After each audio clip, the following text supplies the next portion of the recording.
দর্শন করতে লাগবে। হরে রাম রাম রাম হরে হরে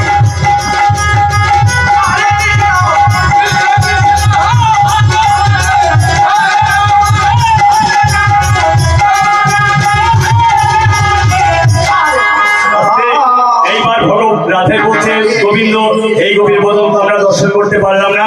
ভগবান বলছে শোনো রাধে এই গভীর বদন তোমরা কেউ দর্শন করতে পারবে না, তোমরা এখানে বসো, আগে আমি এই গভীর বদন দর্শন করি, তারপর তোমাদের দর্শন করবো।